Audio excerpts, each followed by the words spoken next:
Okay, I'm going to get started. Thank you for joining us this afternoon or this morning, depending on the time zone you're in. And we're going to talk about a topic that is, it's a slow and steady topic. It's not exactly, a big, sexy Hollywood thing, but, the intersection set of critical infrastructure. And critical infrastructure is anything that's sort of systematically important to our lives. And usually it's not sort of government owned, so it's sort of influenced. And then that comes in where the second part is, where there's a set of national priorities around its security. You've got a water treatment plant, you've got something with boats, you got something with transportation, you got the power grid, and there's a new standard or strategy that's being sort of formulated and implemented over the last few years called Zero Trust. So today we're going to talk about how those sort of three things come together, and I'm going to focus specifically around critical infrastructure, and this is more the Internet of Things rather than the Internet of people. So sensors, manufacturing plants, election systems, things that are things you can touch, but not necessarily PCs that you log into. So that's my simple agenda. I'll just talk a little bit about the cybersecurity priorities, what you're going to be hearing coming from national standards bodies suggesting, get hard, get fast. What does that stricter security requirements mean for your organization? Does it have to mean a change in how you do business? Does it have to mean a change in efficiency? Does it have to mean a change in equipment or strategy? We'll talk what Zero Trust is and how it enhances your security posture. I'm a strong proponent, a believer in defense in depth. There's anybody that says, buy this and it fixes your security is probably not entirely telling you the truth. I think about it more like, trench warfare. This trench slows the enemy down so that they get to the next one and I can see them in time. Everything you put in is a layer, and no one layer is good enough by itself, but the collection of layers is good enough. And we'll talk about how to adopt and deploy some key security best practices around Zero Trust for that critical infrastructure. So, my company is called Agilicus, located in Kitchener-Waterloo, Ontario, Canada. And what we do is we provide a very simple, secure access to those critical systems using strong identity and multi-factor. So the idea is somebody that has to sign in to operate my HVAC system, is that somebody, a company or a person? We want to make sure it's always auditable to the individual person and make sure that we can control exactly what device they can get to, when they can use it, and so on. That's what we're all about. But this is not a sales pitch today. So about me, I'm the founder and CEO of the company. My name's Bowman. You can tell by some of the wrinkles on my face that I've been around for a few years. Most of those years have been around very complicated networking and security. And those are really things that are sort of near and dear to my heart, is sort of how do we make networks secure, how do networks operate, how do applications operate on network. And by nature, I'm a pragmatist. So a lot of people would say, hey, just throw all the old history out, we'll get new stuff, and then we'll have at least new problems. And I'm here to say, I think there's a way we can accept what's there and improve its security without really changing 100% of the world. We can make things better. And that's my objective. Is I always say, if we can do this, does it make it better? And people say, well, that's not perfect. I'm like, well, perfect's the enemy of good enough.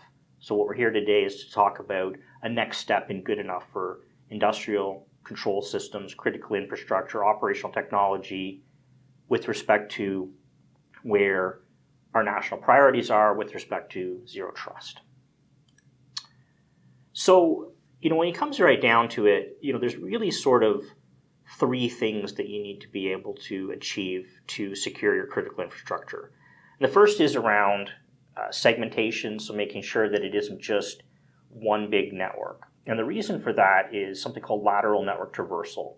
So almost all network breaches occur because somebody gets into the thing that nobody is worried about. It's the coffee machine. It's not that important to our network. Some of the biggest denial of service attacks in history have come from PVRs, so video recorders.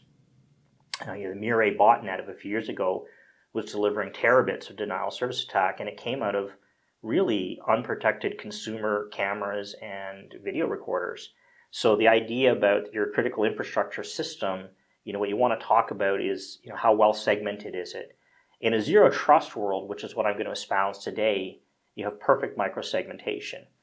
Each user is authorized to talk to a single thing, and that thing can't talk to its neighbors, and it can't talk to the internet.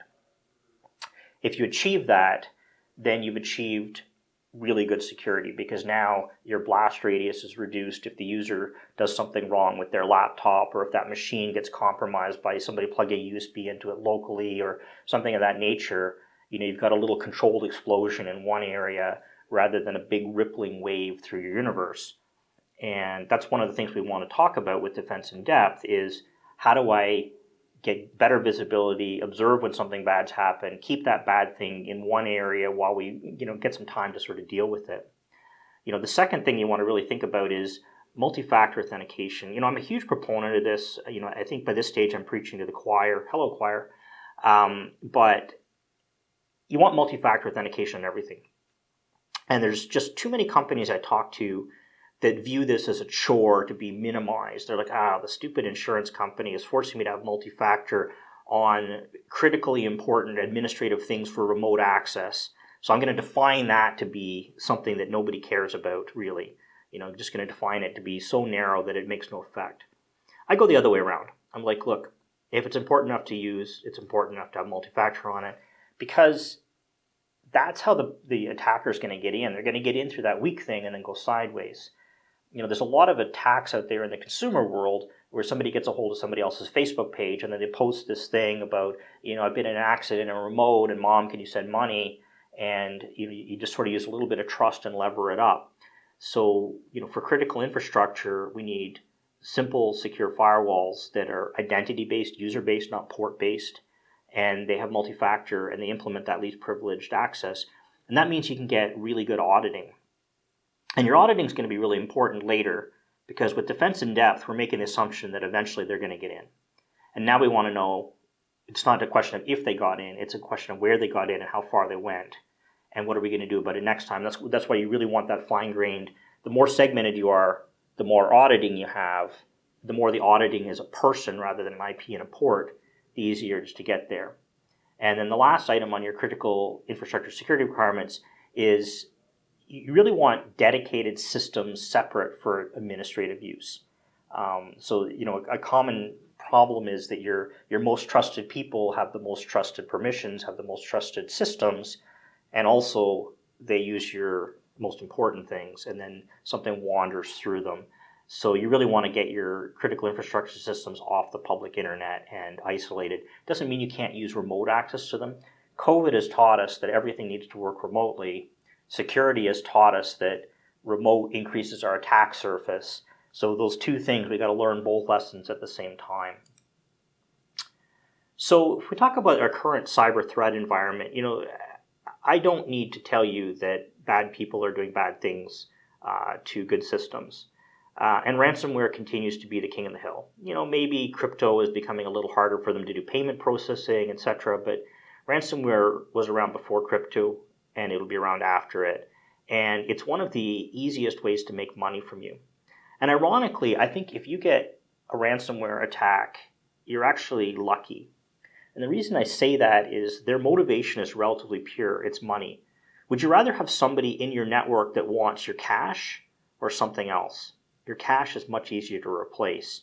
So if you think about some of the other attacks in history, you really wouldn't want some unknown actor in your water treatment plant that's able to operate it for some period of time that is there for a reason other than money, because the other reasons could be much worse. And the same is true for energy distribution. The same is true for elections.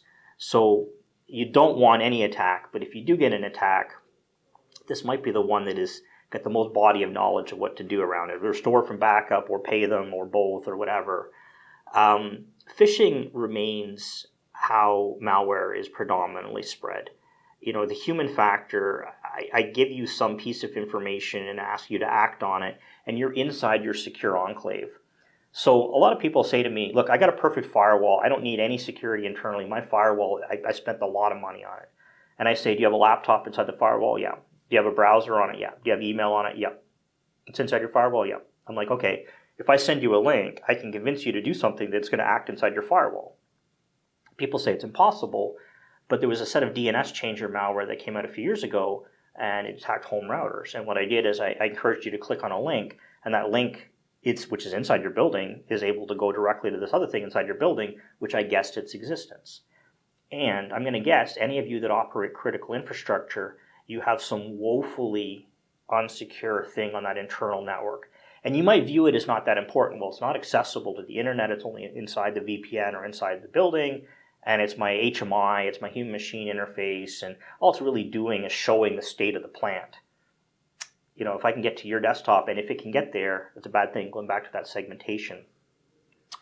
One of the things that has been increasing dramatically is around what I call supply chain attacks. You know, it's bad software that's embedded in other software, and it doesn't get updated very frequently. And about this time last year, there was a big explosion with this thing called Log4j.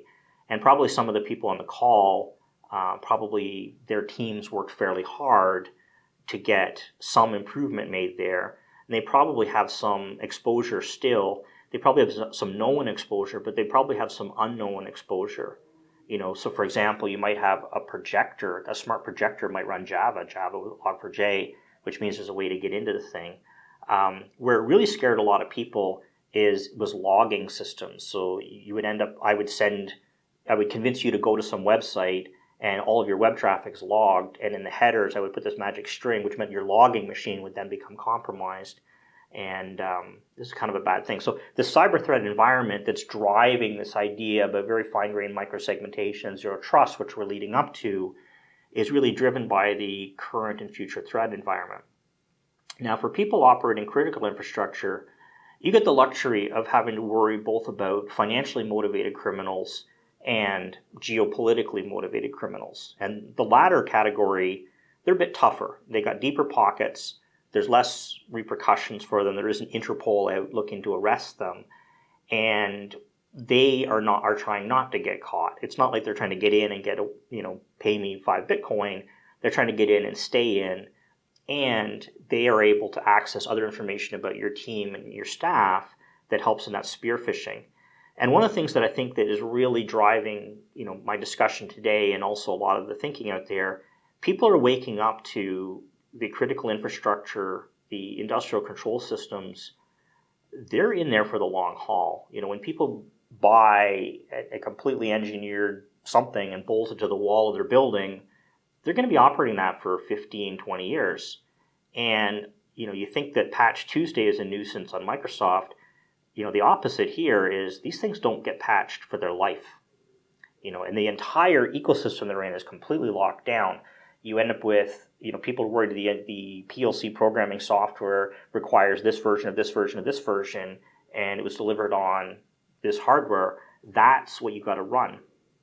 And what you often find is that's something that is no longer suitable for use anywhere else. It's Windows XP or Windows 7. It can't run Windows Update even when that was available because it would break it. And it can't be logged out. You can't have users on it. It must always be logged in.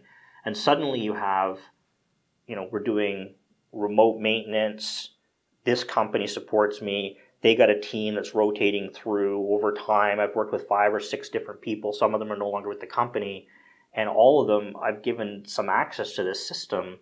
And this is really concerning because that business practice isn't going to go away of continuing to run this thing for the long haul. But its inherent hardness is nil. And you'll see that. You'll hear people talking about SCADA, and you hear about the Modbus and HMI and PLCs. This is the bread and butter of critical infrastructure. And these things sort of are from very trusting environments. They date to an earlier age of the internet when people trusted each other rather than not. So, those top critical infrastructure security threats, I talked about ransomware.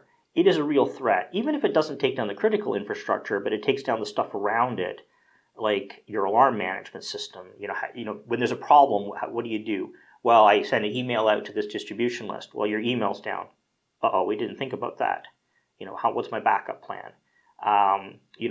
Okay, all my documents are online, my policies and procedures, and, I know what happens if this pump breaks, I know what to do.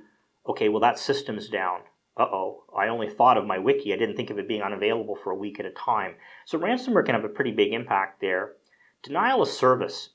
I think this is actually really where we're going to see more complaints and problems is, somebody's probing, and these things are so weak from a security standpoint that even just a couple of probe packets to see if they exist sometimes crashes them. You see that with these PLCs. They have very tiny little processors in them. Somebody wants to get their scan done in a hurry and they crash it. So for those who've ever used like OpenVAS or Nessus type scanners, and the next day you have somebody in your department, my printer doesn't work. The printer doesn't work because your scan crashed it. One that I have at home, I scan my home, I have this Ecobee switch, this smart switch in my wall. And every time I run my OpenVAS scan, it's got this yellow light that blinks, and I gotta, and ironically, power cycling a switch in a wall is actually very hard because the on-off switch on the front doesn't change the power of the switch, it changes the power of the light beyond it. So I gotta go down to the basement and flip the breaker for the thing, which is not very fun. Insider threats. Insider threats doesn't have to mean malicious. It sometimes does, but it doesn't have to mean malicious. It's just somebody who has access that they pose a threat to you as well as an opportunity. They're taking their laptop from a cafe to their home to your building, and along the way they may have picked up something. They may have plugged in a USB key with some malware on it. They may have been on another network. When they're at home, they might allow somebody else to use it even though they're not supposed to. Maybe they want their kids bugging them and this browser's got faster performance or something. And those can be threats, and they wander around. These are your top threats for critical infrastructure. So we're going to talk a little bit here about zero trust as to how we lower the temperature of these threats. They don't go away, but we've got more time to react, more visibility, less likelihood of occurring. Better is what we're seeking here. So one of the big security risks I think of is shared credentials. And I hear all of you yelling, we don't allow shared credentials. And I'm here to tell you you're probably wrong. You have shared credentials in your organization today. They just lurk, and they're hiding under another name. So you might not allow two people to share one password for their email system, but you have a router, you have a phone switch, you have a printer, you have a PLC, you have a HMI, you have something that has a shared credential. The second thing is your VPN. And I know you're all going to say, no, we don't allow shared credentials on our VPN. You do. You have a vendor that comes in, and you think of it as having a contract with the vendor. We have a contract with Siemens. They look after the blah, blah, blah on our PLCs. I'm like, is that Mr. or Miss Siemens? No, it's a company. How many people work for Siemens? 150,000. Okay. What's their turnover rate? I don't know. Have you always worked with the same person from there? No, sometimes it's this person, sometimes it's this. Do you think there's ever somebody you worked with that's left the company? Yes. How does Siemens get into your building to do that maintenance? There's a VPN. So that's shared. And you might think it's not shared because you put some protection in for that. And I can tell you what most of those vendors have done on the other side is they put up a virtual machine with your VPN in it, which their staff have access to, and you have zero visibility all the way through. So what we propose is that a person has identity, they're authenticated, you authorize what they can do, and then you give that access rather than a company, which gets rid of the shared credentials. And we propose the same thing for that printer or that SSH or that PLC, so that even though the device or the application might not natively support strong identity and strong authorization, you can do it by proxy, an identity-aware proxy in front of it or nearby that can gasket the world of modern single sign-on multi-factor with the older world of unencrypted port 502 Modbus. You can intersect those two domains and achieve zero trust without getting rid of that industrial control system or that critical infrastructure thing that's there. So let's talk about that a little bit. So there's three things that I want us to keep in mind. So first of all, our government is pushing us, our insurance companies are pushing us, our board of directors are pushing us, our inherent business things, they're all pushing us to be more secure. But at the same time, at least some of those are pushing us to be more efficient and cost less and easier to use. And how do we sort of join those things together? So there's three swim lanes here, and the three swim lanes are actually independent. A lot of people sort of blur them together. And the first is identity. Identity is who you are. Each person has a single identity. It's never shared. And that's the basic building block. Identity in and of itself does nothing other than prove who you are. The second phase is called authorization. It's what you're allowed to do. The more fine-grained you can get authorization. So you want to get away from the idea of you're authorized to use the VPN, which has access to everything. And you want to get down to you're authorized to edit this page on the wiki. You want to get as fine-grained as you can. And then the last one is access.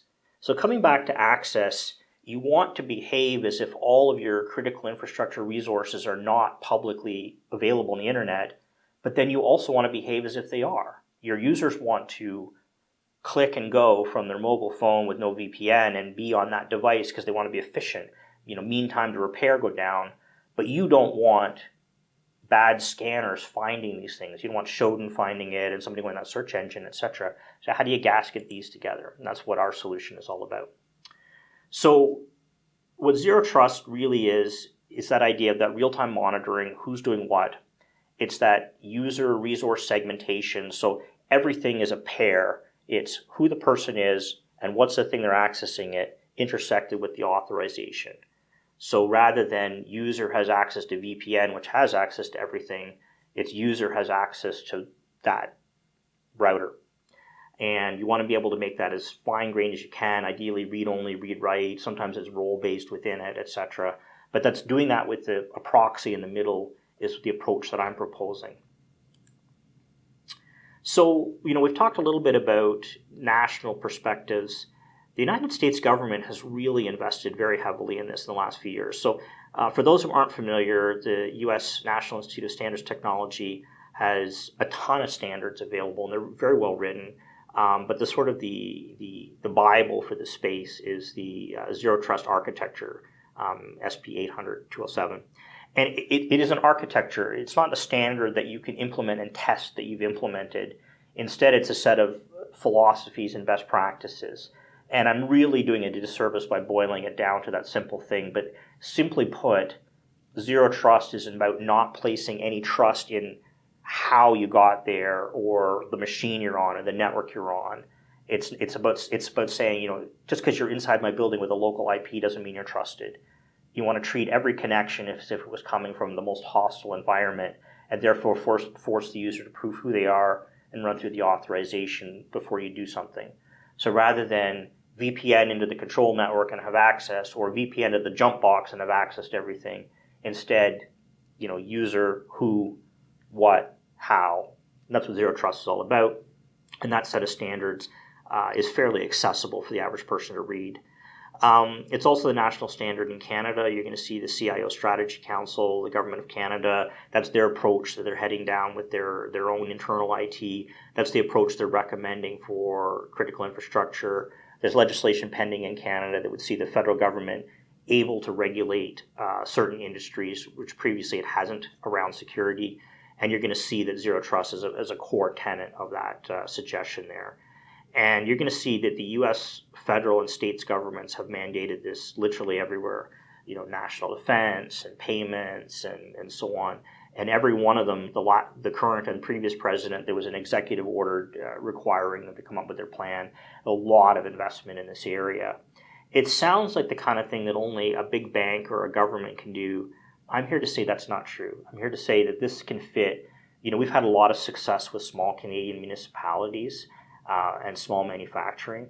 And again, you don't want to get in the headspace of it's all or nothing, perfect or nothing. Just a little bit better at a time really is a good strategy for people to do. So I break Zero Trust down this way. The who, the what, the how. Who are you?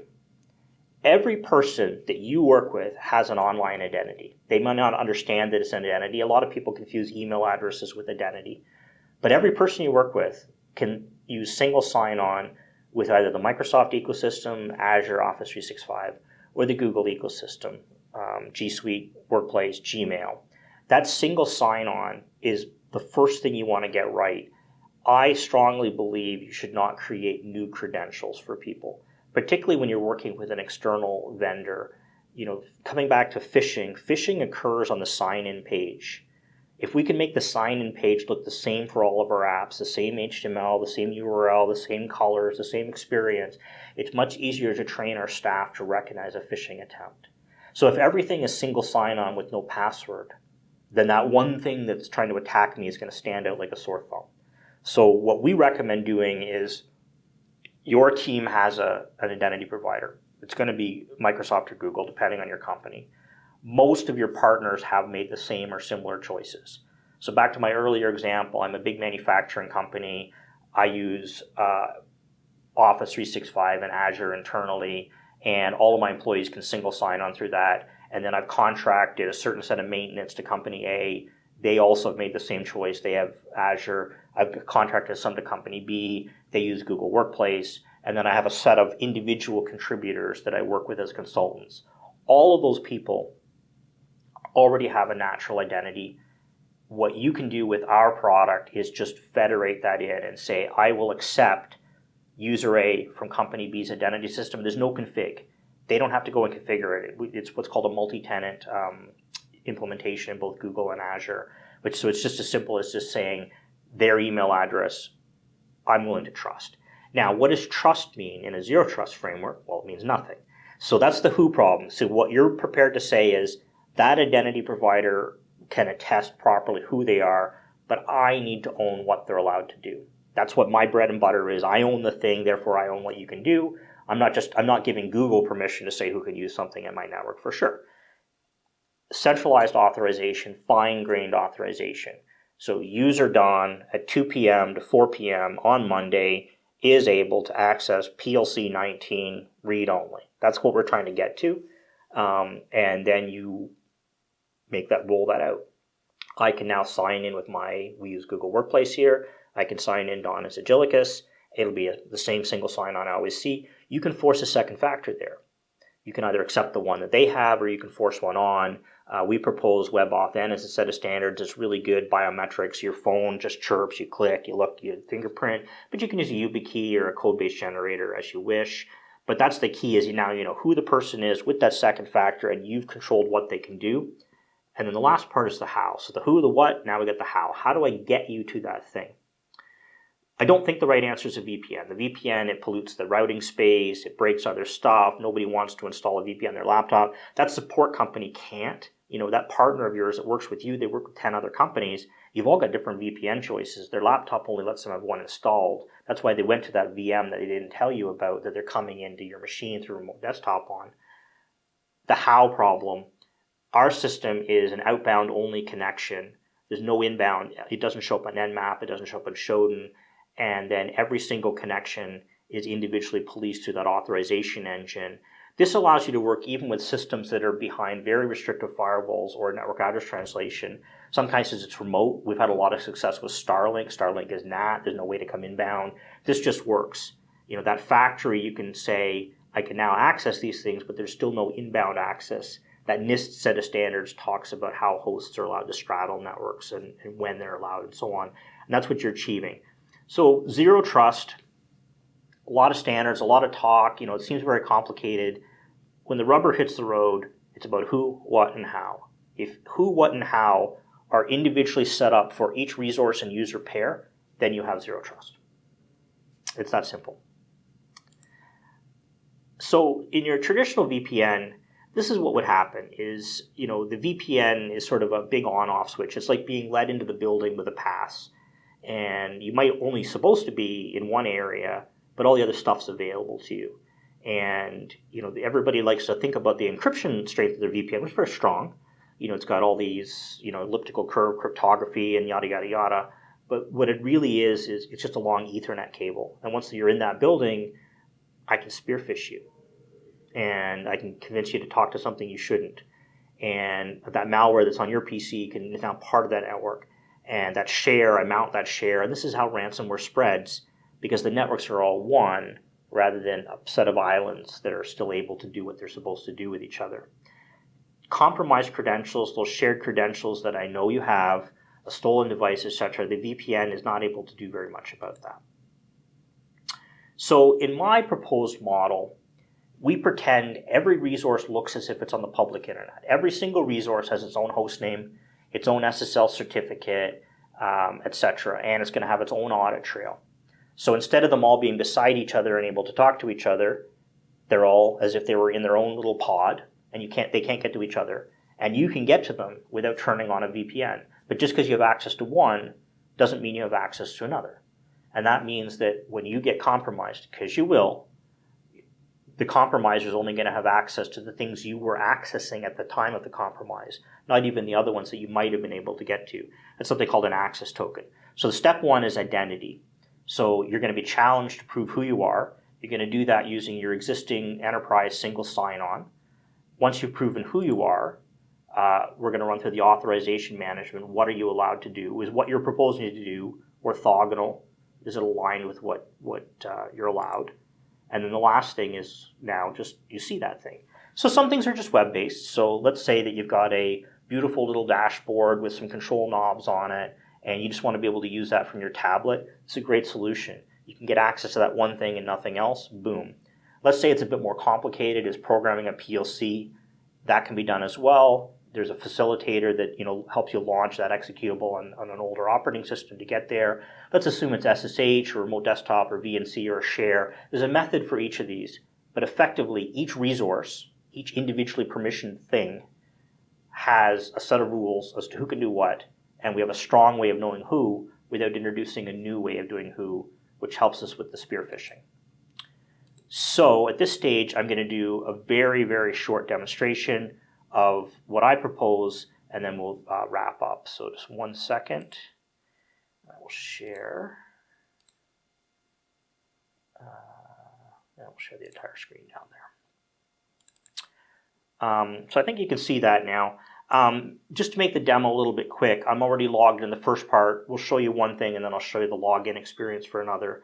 So just really quickly, imagine a hypothetical company and they've got an HMI, human machine interface. This is the bread and butter control system of critical infrastructure. And usually they look like old industrial control panels, and it can be quite pretty with a bunch of lights and so on. And imagine you also have a wiki with your policies and procedures. So the user opens the wiki, and I think if I've done this right, I'm not signed in. In my demo, I'm allowing people to sign in with an arbitrary Microsoft account, so any Azure Office 365 account, and that will be just like you've signed into any of your other corporate things. It can be multiple different companies, Microsoft, so it can be person A at company A, person B at company B. If they're going to see their own corporate environment log in there. You are not giving arbitrary Microsoft users ability to do something. You still control that, but it means it's possible. And we're doing sign in with Google, and we can also do sign in with Apple. There's a bunch of others as well. So we're just going to really quickly click on sign in with Google. My multi-factor is set up. I don't remember if this website prompts for it or not. We'll see in a second. And boom, it's there. Today I've got my USB YubiKey here, but I could have also used my phone with my fingerprint or facial biometrics if we'd wanted. And boom, here I'm on the corporate intranet. There's no VPN involved. I can get my policies and procedures. Just because I have access to this means I don't have access to anything else. This is really great with certain classes of workers when you're doing like a learning management and compliance training. They need this, but they don't need other things. This is a great solution for them. And then the same if we go to the HMI.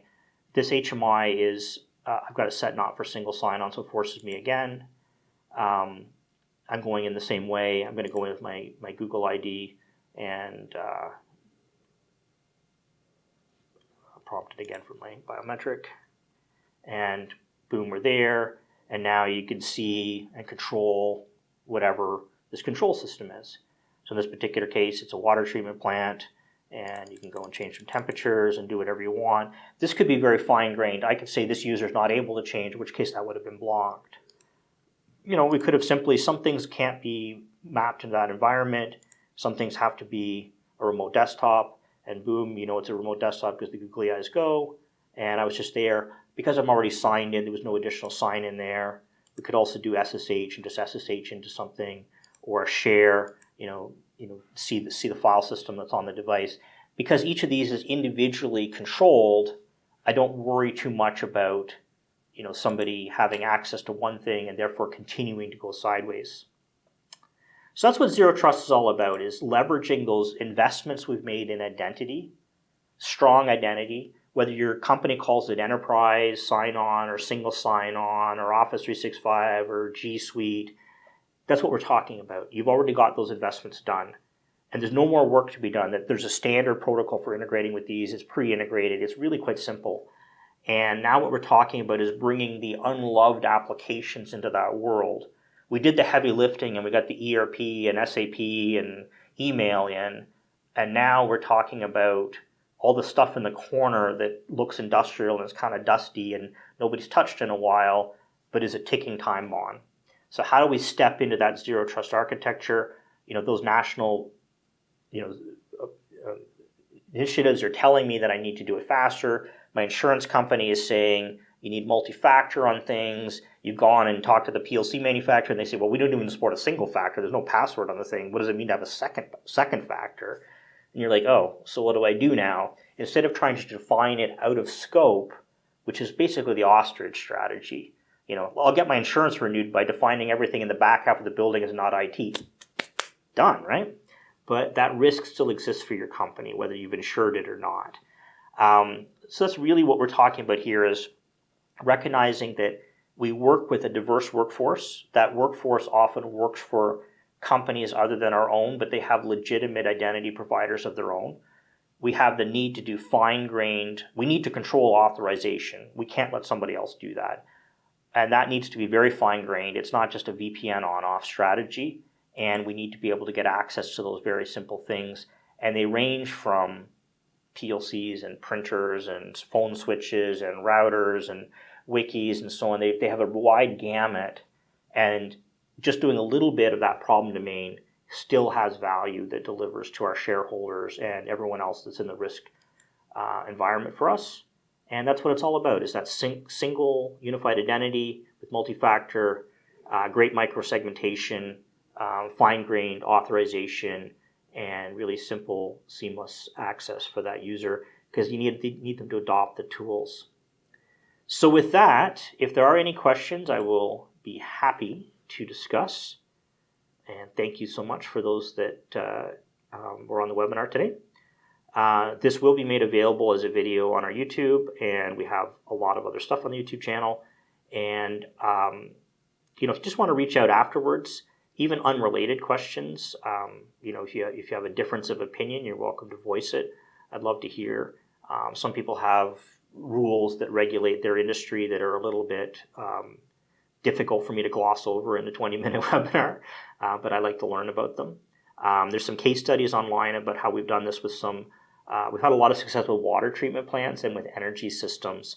And those things, they've got some legacy in there that's difficult to secure. And improving it was a big win for those companies, for sure.